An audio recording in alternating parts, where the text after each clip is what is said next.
Welcome to Where Her Heart Speaks, a show designed to challenge and disrupt ineffective thoughts and behaviors to help you not only embody peace, joy, calm, and certainty, but also to help you live the life you've always dreamed of living. Where Her Heart Speaks with Coach Catherine begins now. Hi there, it's Coach Catherine. Hey, do you struggle to stay in touch with your true authentic self, or are you often overwhelmed, maybe feeling burnout? Listen, it is time to face the facts. The fight or flight response is real and it has a huge impact on your life. And this is why I've created an easy assessment to help you understand the state of your nervous system. Is it keeping you safe? Is it keeping you stuck? Is it allowing you to be your authentic self and thrive? Hmm. Questions I know that I want answers to. So if you're interested in finding the answers to those questions or learning more about your nervous system, also, if you're interested in learning how you can experience more peace and calm in your life, I want to invite you to go to my website at www.catherinejames.com and take the nervous system assessment right there on the front page. You owe it to yourself to find out the truth about your nervous system. And then I want to say welcome and welcome back. I am Catherine James, international speaker, best-selling author, trauma-informed coach, and your host for this show, Where Her Heart Speaks. I am super excited doing something a little different this week. I have a very good friend of mine present to have a conversation. My friend Ayana Onura, if you have been around, you've heard us do many things together. And one of the beauties in our relationship is that we bounce off of each other very, very well. And Ayana and I were having a discussion not long ago, and we got into this thing about women. Now, for me, I have been in this space for a while where I've really been pondering, questioning, resisting this patriarchal system that we exist in. And Ayana and I just got into this very organic conversation, and it was so good. And the funny thing is, we don't remember what it was. We don't. That's our conversations, and we've said this. We should always record our conversations because something amazing always comes out of them. Yes, yes. So, what we're doing, this is just free form conversation, and we are talking about women, some of the issues that women face. One of the things we want to talk about is, I'm going to say, as opposed to a woman's worth, this woman's worth, and we'll talk about that a little bit. But before we go further, Ayana, introduce yourself, welcome, love, and just tell the listeners a little bit about you. Thank you so much, Coach Catherine. And it's actually welcome back because we've done one of these before. So thank you again for extending the invitation to me. As I say, as I teach, I learn. As I learn, I become a better teacher. And a part of me teaching and learning is being in dialogue rather than having monologues. So I welcome this opportunity. For those who know me, and are tuning in, I'm so grateful for you to do this. And for those who are new to me, I am Ayana O. I'm a mindful business coach and consultant. What I do, I help those who struggle with burnout, overwhelm, procrastination, and stress. If you're BOPS, taking you to tops, triumphant, organized, productive, and successful. Whether you're a micro business owner, a high level executive, or an organization, I help you integrate mindfulness for success. So it's great to be here, and I'm looking forward to where this conversation takes us today. And she's bringing back some of that British Jamaican blended accent to Yeah. where her heart speaks. So we were kind of prepping for this because we said we would do it and we had no idea which direction we were going. So I'm going to preface that by saying we don't know how long we'll be talking. We don't know if it's going to be 20 minutes, 30 minutes, an hour. She and I usually get very involved. You um, kind of just get to like peer into our conversation, and the hope is that a level of awareness will be awakened within you. A level of courage will be awakened within you. And if there's anything that you may have some resistance to, you'll feel comfortable saying that. So, one of the things we were saying is that, and I may have you say this, Ayana, but we were talking about how people are afraid to say what needs to be said, or women are afraid to say what needs to be said, right? And Refusing to say what needs to be said. And if memory serves me correct, it wasn't the conversation that prompted us to have this recording, it was the one prior to that. We're talking about DEI. uh-huh, uh-huh, mhm, And really and truly, it's that some of us, it feels like if you're not saying the same thing as everybody else, you're against it. You're on the outside. You're an outcast, which it shouldn't be the case. Because as you said in your introduction, when you invited your audience to the listeners to take that test, is your nervous system keeping you safe mhm, or is it keeping you stuck? mhm, And when it comes to refusing to say what needs to be said, you think it might be keeping you safe. You know intuitively. And again, tapping into your nervous system and knowing that because the mind body connection is real, it tells you, it screams at you the yes, different sensations, the different things that you're experiencing mhm, physiologically, mhm. tied to what's going on psychologically, and emotionally. So, like, if you do that test, you figure it out, you know what your body's saying, and you can then break that cycle of refusing to say what needs to be said. And I'll let you, because you are much better at doing this, what it does to us when we don't say what we need to say, what it does to us. Yeah, when we don't say what we need to say, oftentimes I like to think about it, and when we're saying us, we're primarily talking about women, but we are basically ignoring self. And as I'm saying this right now, what I would say, because many women are mothers or can relate to being mothers, we are caregivers. Imagine having a baby in your care. You're having to take care of this baby, and this baby is crying, and you hear the baby crying, and maybe the baby starts out crying with like just a little, like just a warning, like and you ignore it, right? Eventually what happens, that cry turns into a full-on wail, and it's like ah, and we get to choose, are we going to tend to the baby's request, which is what the cry is basically doing, saying, hey, I need something, or are we going to continue to ignore it? When we are ignoring physiological sensations, it is the same as this baby's cry. There are often times where we get just a little, maybe we'll get a cold, right? Say, let's say I was on the call earlier with someone and they were just talking about being so driven, women being so driven and not knowing how to stop. And you may get a headache, and you're like, nope, I'm going to ignore that headache, take some aspirin, keep going because I've got to get this done.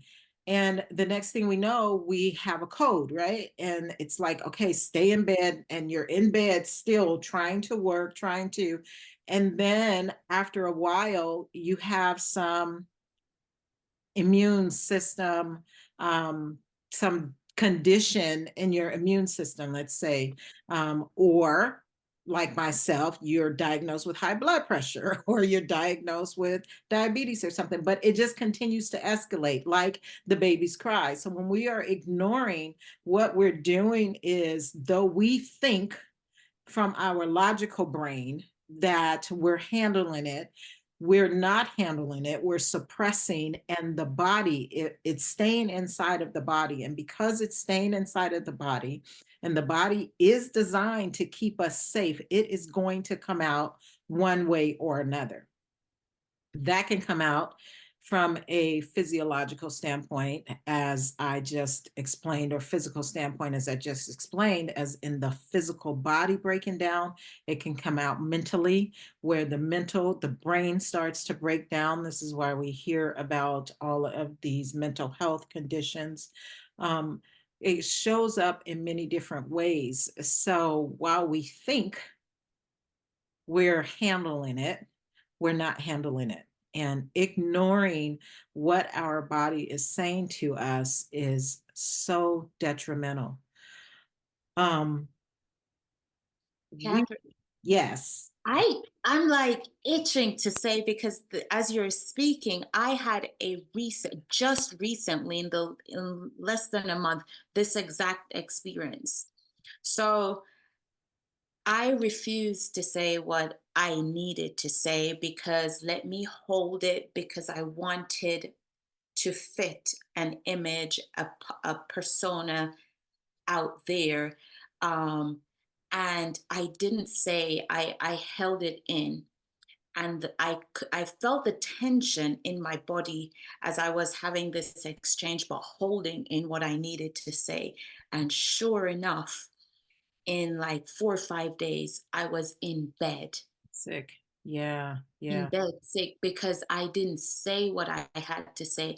And then I had to reflect. I'm like, is this worth it to make somebody else feel comfortable that I make myself sick? Because at the end of the day, I what I wanted to say was just, it wasn't mean or malicious, but I was afraid Mhm. because as it turns out, I am viewed a certain way because I'm a coach. So I should say things as the shoulds, societal Yeah, shoulds, yeah, yeah. because I have a title. The moment I decided, like, I'm sick in bed, I'm having to take meds, it's putting me back, Mhm, it's mhm. prohibiting. I decided to say what I needed to say.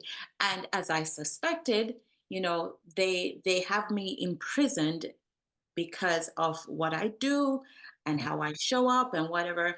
Um, but the higher me knows. I Mhm. know me Yeah, that people's opinion of me and people will imprison you a certain way to keep.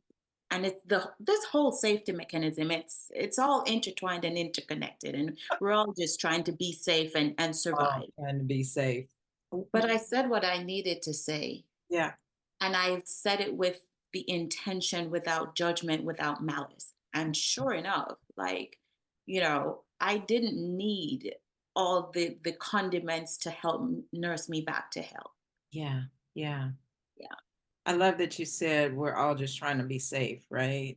Um, because that's really what it is. Some of us doing this work, this kind of work in particular, are aware that we're just trying to be safe. Unconsciously. It's not something that we are consciously choosing.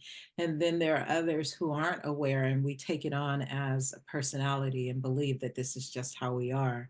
And it helps me to stay in a space where I can have understanding and a little more empathy for people. Before, the old me was very impatient with individuals and, and always questioning and criticizing, why they didn't show up in perfection the way I thought I did, whatever that meant.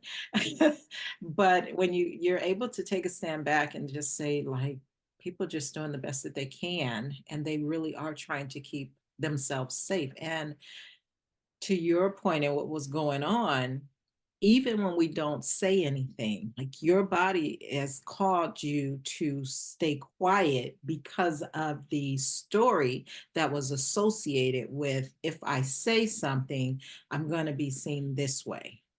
Mm, Right. And when I talk about this patriarchal system, the I'm going to be seen this way stems from something. mm, What's wrong with being seen a certain way? It means that you're not being seen the way you should, there we go, should be mm, seen, whatever that means. So when we come up against these conflicts, you know, mm, invisible walls, mhm, often our nervous system will start screaming. And mhm, we'll want to, you wanted to speak, you wanted to say how you felt about a situation, and yet and still we're unable to speak.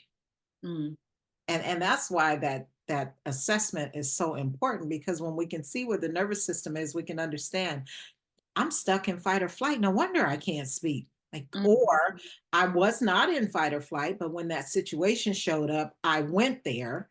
And instead of speaking, I decided to flight. mm, mhm, But in my body, it's still saying, no, that was important. And you're not honoring yourself. And because you're not honoring yourself, we got to find a way to deal with it. And in your case, you ended up getting sick, right? So it's not only that we don't honor ourselves by doing what we know we should do, but we also cause more harm. And mm. over the long run, in the long run, if we're doing this over and over and over, it's just amazing to Fry me. ourselves. Like if you think about overwhelming an electric circuit, it actually fries and burns up. Not the whole Yeah, thing, but you see the damage, and that's what's happening to a lot of us, you yeah, know. And the other thing, first there's the you have this knowledge, then there's the awareness, but then it's working through the uncomfortable um the tough part, because you've got to go through it, and this is why I love what you do. And I'm just like, everyone needs to learn about how trauma affects the body and the nervous system. Not just learn, but have a professional like yourself guide you through how to overcome that, because awareness is one thing, and then you don't know what to do with this new awareness. Oh, my body is doing this funny thing because I'm nervous, because I'm anxious, because I'm afraid. A mhm, lot of us eat that away, or drink that away, or smoke that away, or sex that away, or whatever vice right. that is. And I noticed that, like, I've become so aware, and it didn't happen overnight. Like, I'm annoyed, I'm frustrated, I'm like, my anxiety, I am going to have a drink. Let me have a glass of wine. Uh-huh, And uh-huh. like, I'm literally talking to myself, because like before I knew regulatory techniques, like you encouraged me to do tapping, and there's this one get up. You remember the chair, sit up, say, walk, move around? No. Which Yeah. one? but but yeah, you taught me that regulatory technique is to get up, Stop, the stop technique. yeah, Uh-huh. say, get up, walk, and shift and move. And I'm like, things like that help me to be not just, I like I said, I'm a mindfulness teacher, and I'm an advocate for my advocate for mindfulness. So the awareness that comes with mindfulness. But mindfulness doesn't necessarily always teach you, or unless you go really deep, how to deal with those uncomfortable emotions and sensations in the body, which Mhm, is mhm. the nervous system, which is what I that's why I geek out and I love talking to you. I'm like, okay, this is how I can regulate. This is how the way I can deal with. So I don't have to stuff down, so that I don't have to take all that shooting on me. Yeah, So yeah. yeah, yeah, yeah, yeah. And it's so funny because there's so much of the techniques that are directly tied to mindfulness, right? I'm always careful now to say that we need both the head brain and the body brain. It's just much more information is coming from the body than we once thought. And I'm always careful when I talk about trauma. There's this perception in the world that trauma is this hard thing, which it is to every individual that experiences their individual trauma. But it's not the in air quotes big T trauma that we it's not only in air quotes the big T trauma, such as something horrific, war, rape, or things like that. And what scientists now are discovering is that in air quotes little T trauma, things that happen in our childhood, are causing just as much damage in how we show up in the world, dictating how we show up as adults. And that's the area that I like to work in, when I'm working with individuals who, women in particular, who just find that they can't get to certain places. They're brilliant. They know that they have the stamina, they know that they have the knowledge, but there's something that keeps them from taking that next leap, and they've gotten all of this information. They go back and get more information, but there's something that keeps them from taking that next leap. And I'm always saying we got to go to the body. We got to go to the body, because it's the body, is the thing that we feel, not Mm, the thing that we think, that stops us. And so mhm, we've got to deal with the feeling. um some of what we're talking about in terms of burnout, overwhelm, procrastination, your bops, tying back to this system that we live in, is women not having permission mm, to say, or believing they don't have permission. I'm going to say that correctly. mm, Believing they don't have permission to say, I'm tired. Believing mm, they don't have permission to say no. So we were talking before we got on the recording, right? And one of the things that came to me was Maxwell's song, This Woman's Worth. And I like This Woman's Worth because for me that feels very personal. It's not her, mm, someone else. It's speaking directly to me. If you were watching right now, I'm placing my hand on my chest saying, This woman's worth. Only I can determine or define my worth, but so much of the world has defined a woman's worth.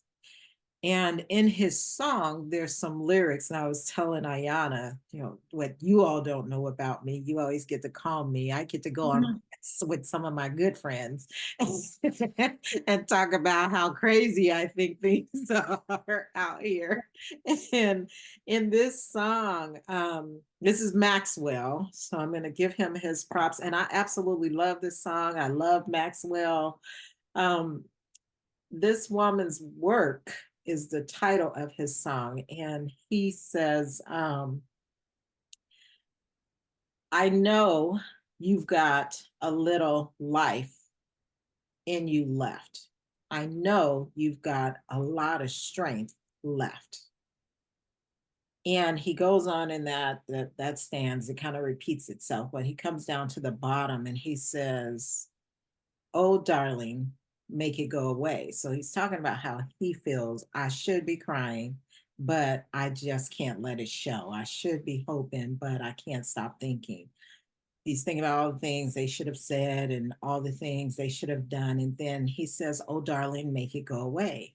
Make it go away. And so my rant is, now you just said that she only has a little, right? She only has a little life left. She only has a little strength left. And yet you turn to her and say, make it go away. mm. Still fix it. That, Still being called upon. Still, you are on your last, but you're still expected to extend grace, extend yourself to give the last bit you have. And I hear it in, especially growing up in Jamaica, if it's hopefully the listeners can understand. If I'm a last, me I go get way. the last shirt on my back. You know, this I'm is what translate. this is what they're saying. Like, if it's the last shirt on my back, I'm going to give it. If Mhm. it's my last bit, I am going to. That has been ingrained in us as women, Yes. Yes. not the men, Yes. the women, the mothers, the daughters. Um, we are expected. Mhm. It's put upon us, and I'm like, and I was that martyr for Mhm. a long time. For many, many years, I gave away my blocks. Mhm. Mhm. For the blocks that I'd given away, I could have built many mansions. Mhm. Mhm. It wasn't until I realized that I heard a proverb or a saying where, a man gave away all the blocks. 20 years later, he looked around, he barely had one wall up, and all the people he gave blocks to had mansions built. And that stopped me, and then became an awareness. But it's like you're supposed to be the sacrificial lamb, give everything to everybody. And when you don't, you're mean, you're hard, you're masculine, you're this, you're that, you know. And that song, as you brought it to my attention, it's like, yeah, boundaries, lines. Yes. Yes. Yes. And here's the thing, I love that illustration with the blocks. And like you're talking about tangible things, but what if we spin that and look at it from a psychological space place, right? What if from mental, that we're giving away all of our blocks, and then we are burnout, overwhelmed, stuck, and the people whom we've given all of our blocks to have mansions, Mhm, and we're like mere paupers still trying to mhm, give away blocks because people are still asking for our blocks. And when we talk about boundaries, they start with us. mhm, I think the reason that we're still giving away our blocks is because we've not created boundaries for ourselves. And mhm, creating boundaries for ourselves, we're able to say yes to ourselves, which means that we get to say no to others. mhm, We get to mhm, say no to others. And for some, that feels very abnormal. mhm, It's difficult to say no when you have been trained that you're supposed to say yes, when you have been trained that you're supposed to be available, when you've been trained that you're supposed to take care of everyone else, you're supposed to fix everyone else's problems.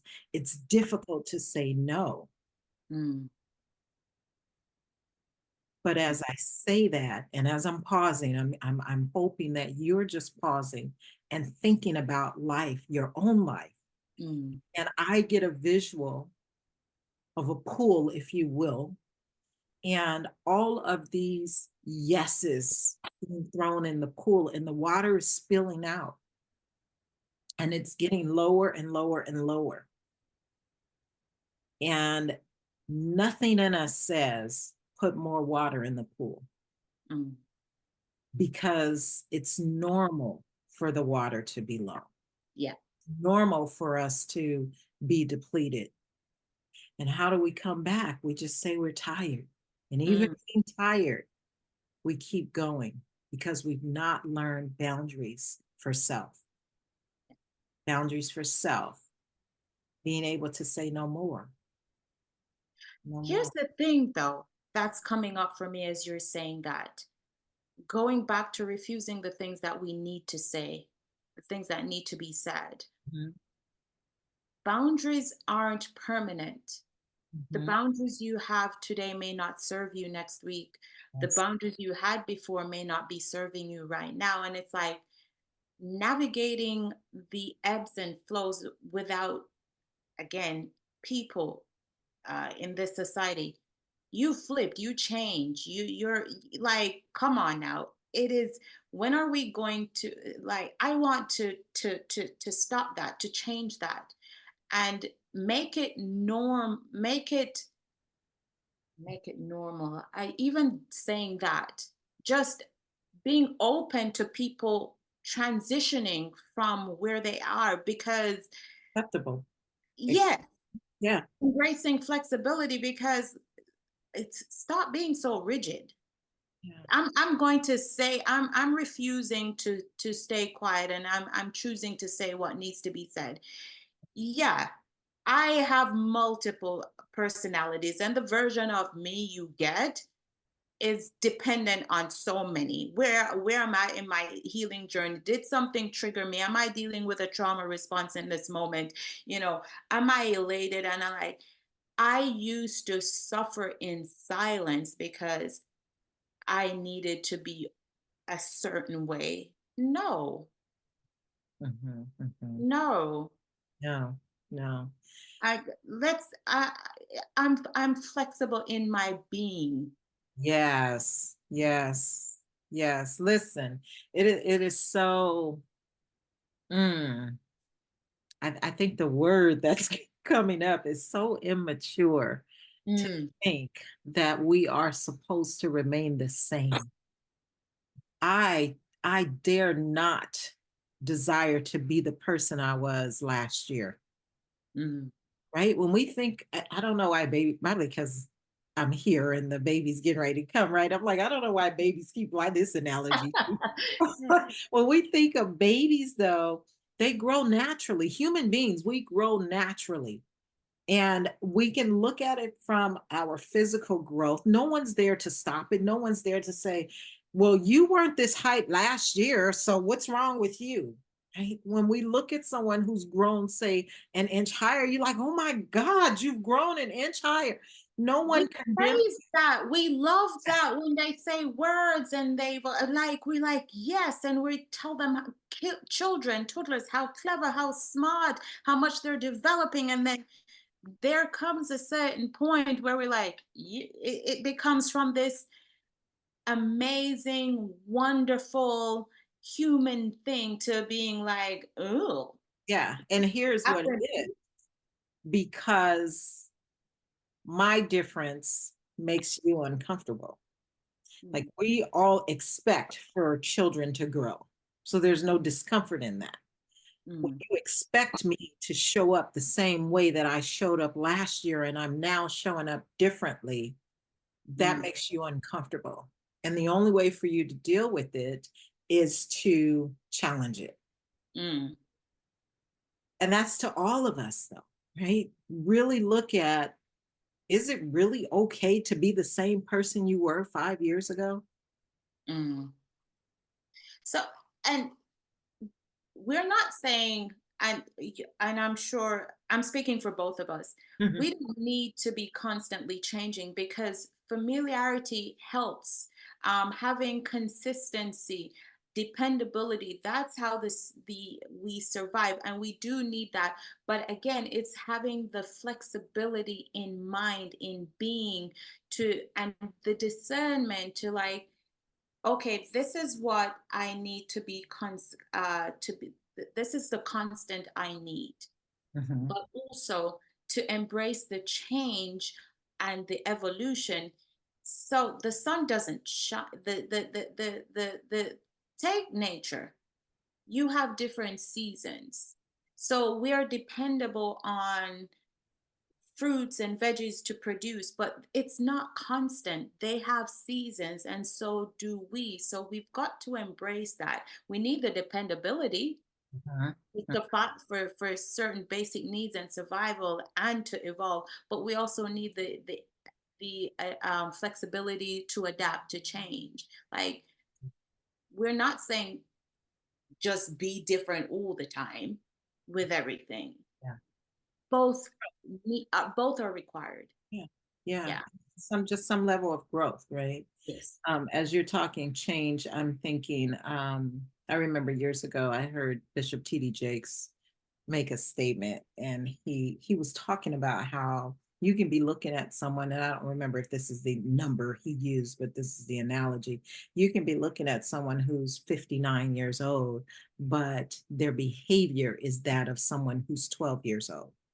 Mm. No change. Mhm. they've changed chronologically. Mm, They've changed in their physical form, but their internal man, woman has stopped. And I find that those whom have stopped are the ones that we run into in the workplace setting.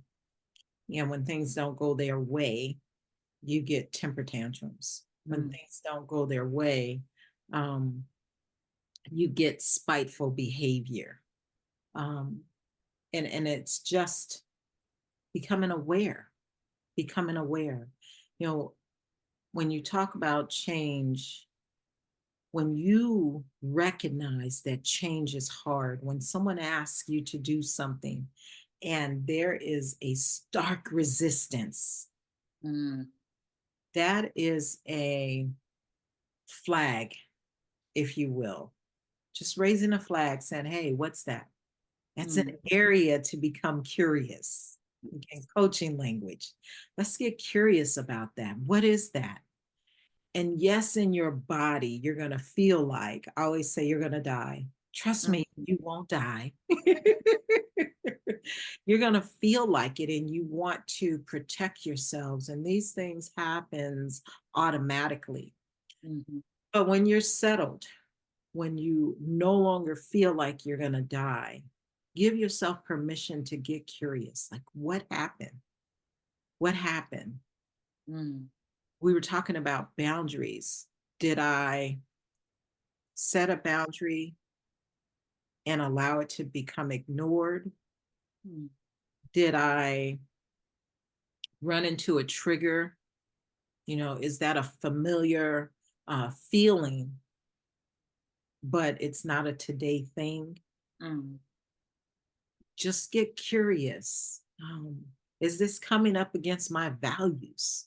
mm, I talk about mhm. the system that we live in. I feel like it's coming up against my values nowadays. Yeah, um, and you have to know these things. What are your values? What is important to you? So you can answer those questions. And when you have that awareness, yes, it's coming up against my values. No, I was triggered. You get to then decide how to respond in a manner that is going to be conducive for you. I wrote down awareness um, is not self-righteousness, No, it's because funny. when you Oh, come on that boss who is having a tantrum and you're like, with my awareness, it doesn't give you permission to put down somebody else's behavior or wrong them. It doesn't make you better or self-righteous, because I see a lot of that, and that's I've had good. that experience when I became That's my level of awareness expanded. I felt superior in some circumstances, like I'm better than. But then, as you say, this is taking that time to reflect, and this is why I highly encourage reflective journaling as well. It was through that process that my awareness grew even more, so that I left the self-righteousness and I'm better than you, because I know you're in your 12-year-old self having a trauma and you don't know how to deal with it too. I see that for what it is. And just like compassion, I don't need to engage with it. I don't need to wrong you for it. It is what it is. One of the great philosophers that I believe said, or Shakespeare, nothing is good or bad until you deem it to be so. Mhm, So that's just that mhm, perspective. mhm. It's so funny. I love that you said that. Like the self-righteousness. I see you in your 12-year-old self, and I'm so much better. Like, what? Is that not a 12-year-old talking? Yeah. That's the thing though, like when we get all of this information and we live in our head brain and we believe that because we have all of this information, we're much more advanced and accomplished. But your 12-year-old self, your 5-year-old self, they don't care about information. don't care. And they are going to act out. And, you can have another self-righteous person standing next to you identifying. Yeah.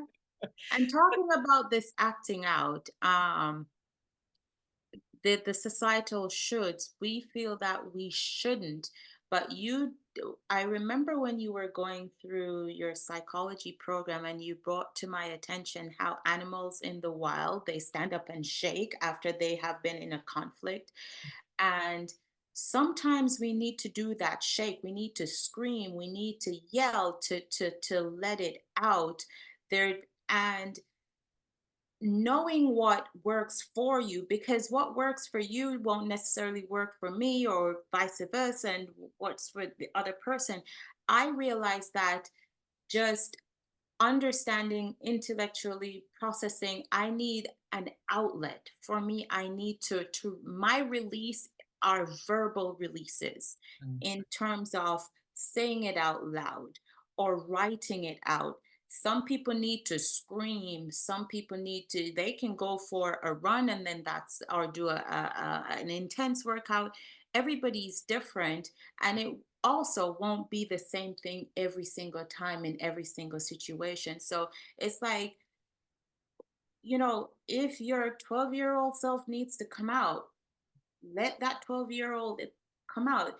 There's a lot of talk and highlight on your inner child these days, and how are you nurturing your inner child and letting them come out to play.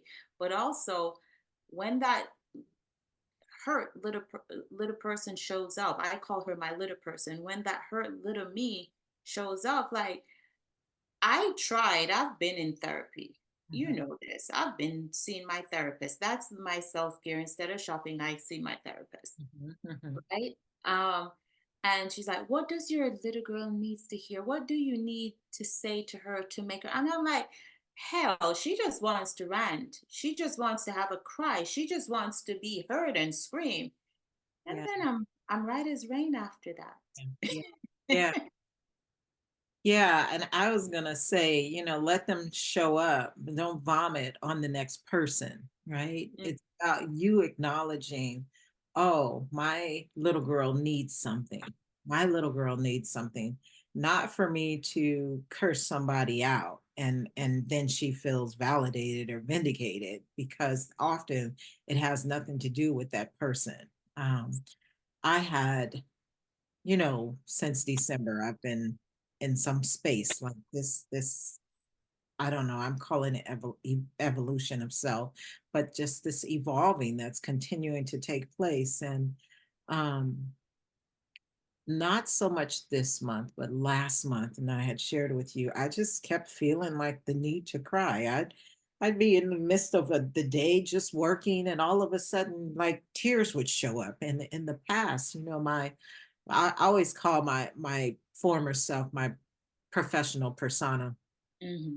with my professional cloak on, or corporate cloak on, but the older version of me would have suppressed those feelings. Like there is nothing for you to be crying about. Like I'm going to condemn my little girl, right? Just the way that I was parented. There is, and I want y'all to catch that. You parent your little child, your inner child, the way you were parented oftentimes.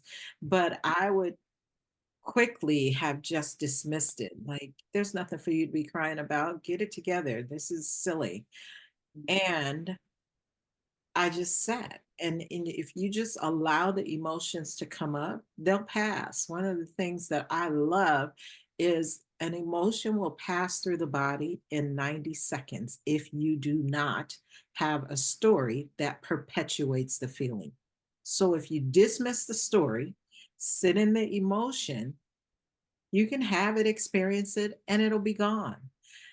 The shaking thing that you mentioned is just releasing the energy. And that's what we don't do. And that's why we end up carrying it around with us from 2 years old to 12 years old to 50 years old, because we never allow the energy to release from our bodies. And I remember in one of my trauma courses, we had to do our own work. I was taken back. We had an exercise, and my exercise took me back to my 5-year-old self, and my body just started shaking. Now I'm doing homework, so I'm by myself. My body starts shaking, and I'm thinking, what in the world is going on?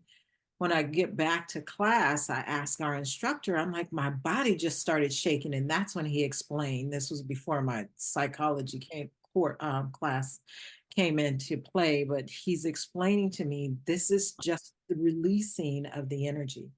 And if anyone really wants to see how this happens, there is a video. I believe it's like the shaking tiger or something. If you go on YouTube and Google for the shaking tiger, you'll see they are actually hunting this tiger. Is it a tiger or a bear? I think it's a polar bear. I think it's a polar bear. I haven't seen it in a while, but they're hunting the polar bear. They shoot him with a tranquilizer and tag him, and they leave him there. But when he wakes up, you'll see the bear just start shaking. He takes a deep breath. So when we're talking and teaching all these techniques, right, when you teaching breath work and things like that, um, these are things that happens naturally in the body if we don't allow the brain to get in the way and say it's not okay, it's not okay. So Mhm. it's fascinating. I love it.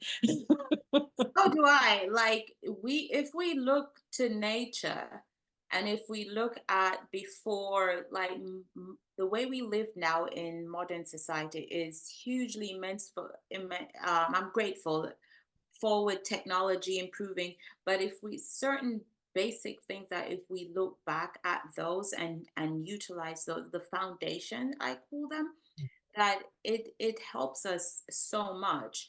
As you talk about the 90-second, I had learned about it, I'd read about it, and I'm like, okay. And doing my breath work every single day, it doesn't matter rain, shine, slow, sleep, whatever, I do my breath work. And it was a few years in, I had a full body experience where I felt that emotion course through from the top of my head to the sole of my feet. And it was 90 seconds. And it was the most amazing thing.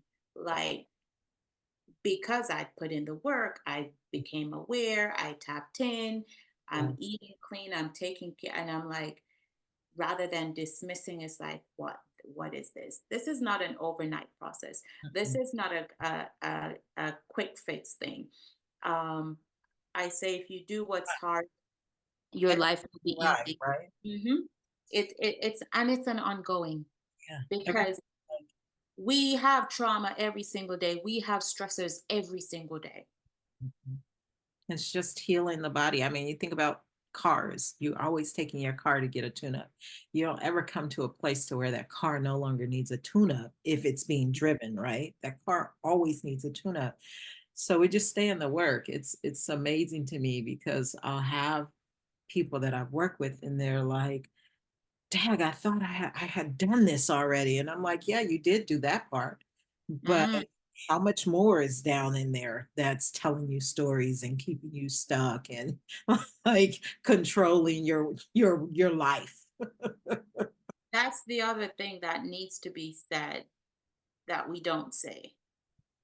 It's never one and done. Mm, mm-mm, mm. And there's no you should be fixed now or you should be better. No. Yeah, Mm-mm. yeah. Yeah. And that's all relative and perspection. Perception. There we go.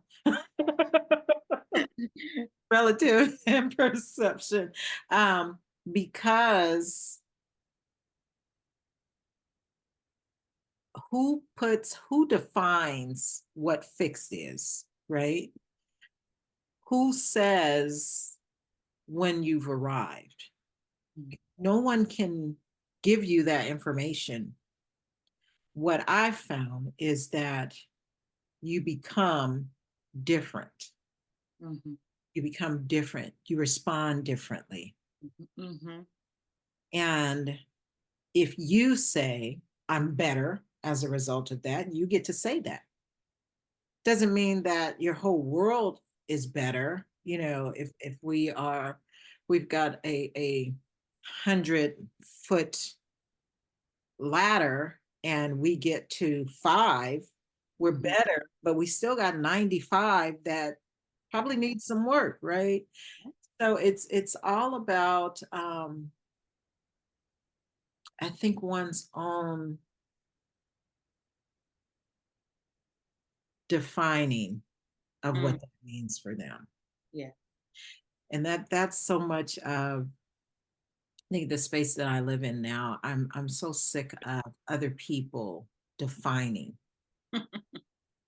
other people's lives. Like I'm Yeah. so sick of other people labeling Yes. and then people buying into it and saying, this is what I am or I'm not because they said. It's like, no, doing the work and going back to his title, This Woman's Work is your work. And you'll have a visceral reaction to when labels are. I know I do. Yeah, You know, it's like, that is me, that is not me, or is that I don't want to be this, or ugh, yeah. or actually, yeah, that's That the way feels good too. all of it. So it's like going back to that nervous system and listening, and you know s- tapping in. So when you are not saying the things that need to be said, when you're saying the things that through auto programming, automatic behaviors, then you can, oh, that kind of fell out, that's it, doesn't sit right, it doesn't feel right, it's tapping in. So I want to just ask you, Catherine, say somebody who is listening right now and they take that nervous system assessment and they want to evolve. I like the word evolve, to transform. So that the knowledge is one bit, but you have to stay in the work, you have to do in the work. What does that look like for them? You have, say, someone who is transitioning, and I find transitions are my transitions has provided many revelations and opportunities to grow. And Mhm. that's when I've needed coaches and mentors and therapists, like during my transition. So, what does that look like for somebody who they did the assessment? What's next for them? How can you support them?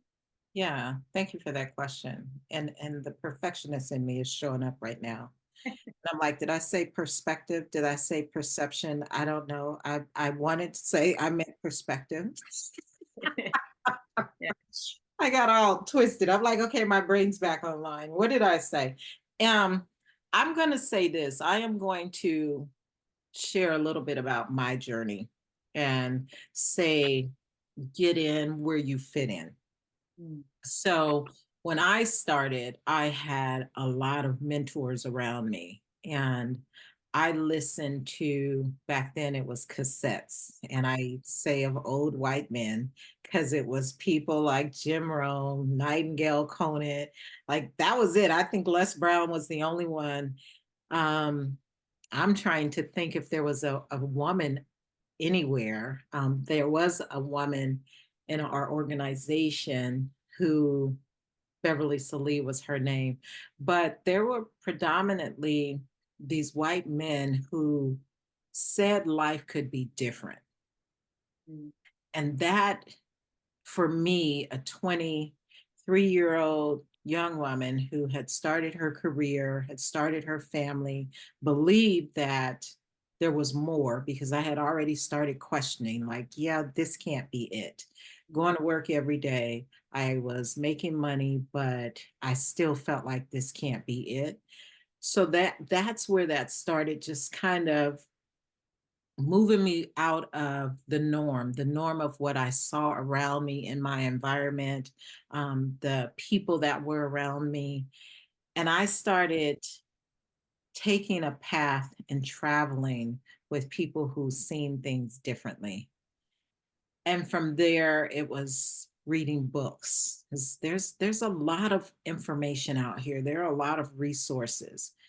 And these are just what I call baby steps. Um, then I started getting coaches. Then I became a coach. And my becoming a coach was not an accident, but a prompting.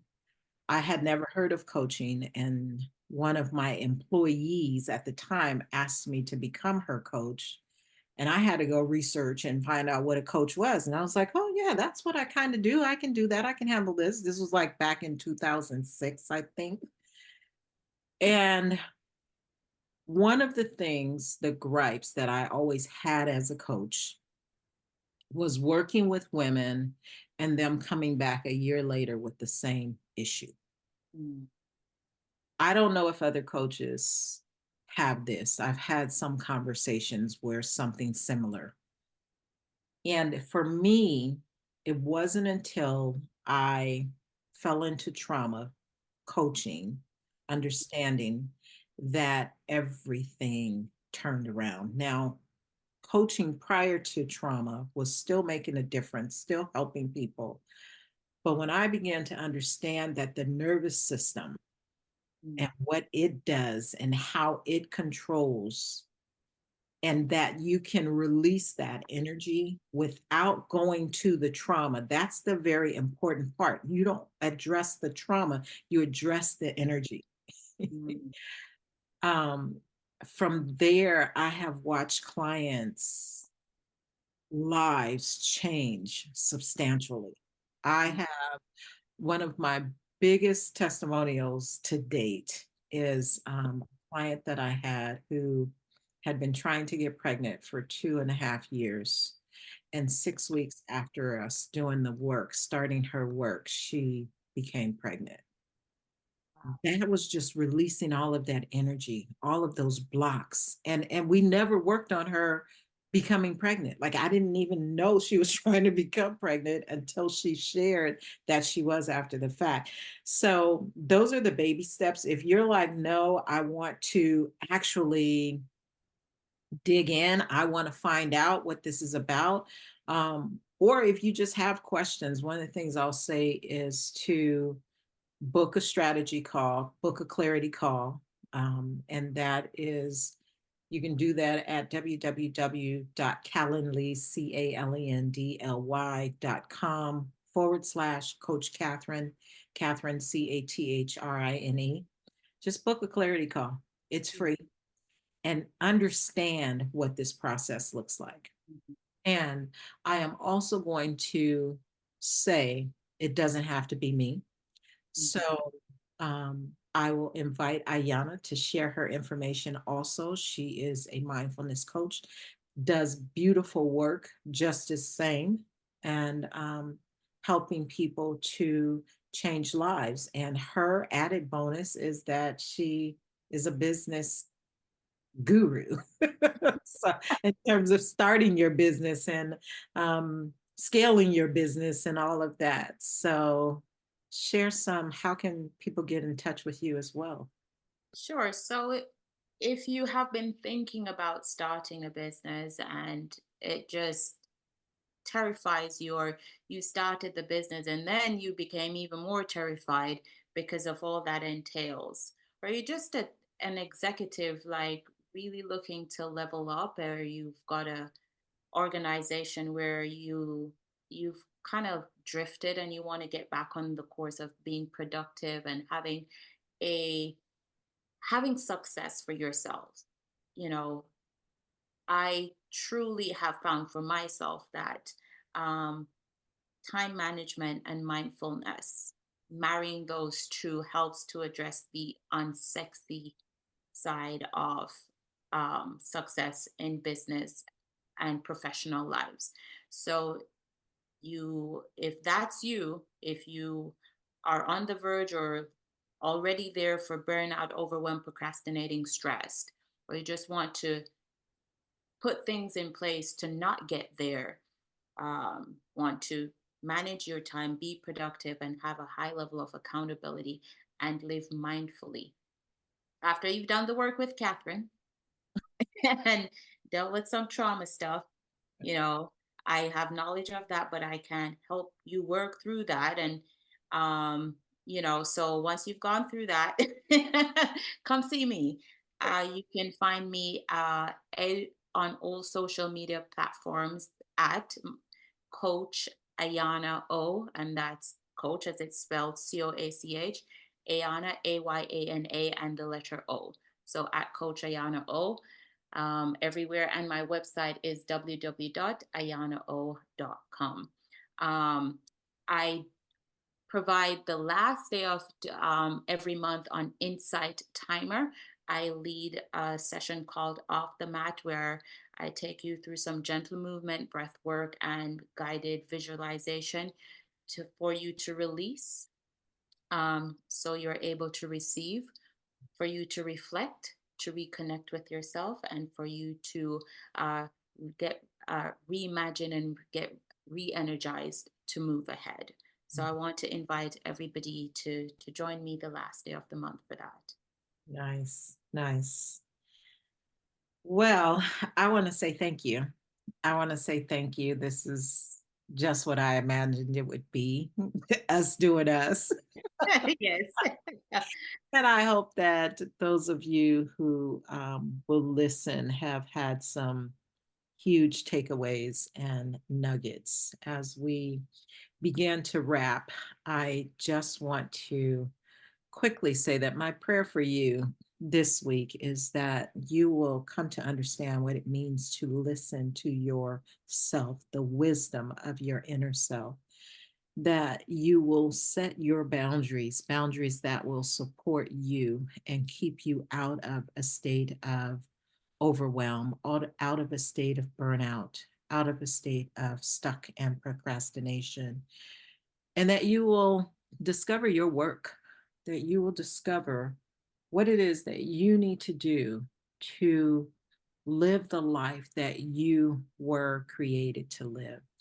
And as I close, I want to remind you that in this life, we get to choose. So choose to listen from the place where your heart speaks and choose to live a sensational life. Peace and blessings. Thank you for listening to Where Her Heart Speaks with Coach Catherine, where Catherine aims to challenge and disrupt ineffective thoughts and behaviors to help you not only embody peace, joy, calm, and certainty, but also help you live the life you've always dreamed of living. Follow Catherine on Facebook and Instagram at I Am Catherine James, and visit www.catherinejames.com. Remember, to live the life of your dreams, you must go within and return to the place where your heart speaks.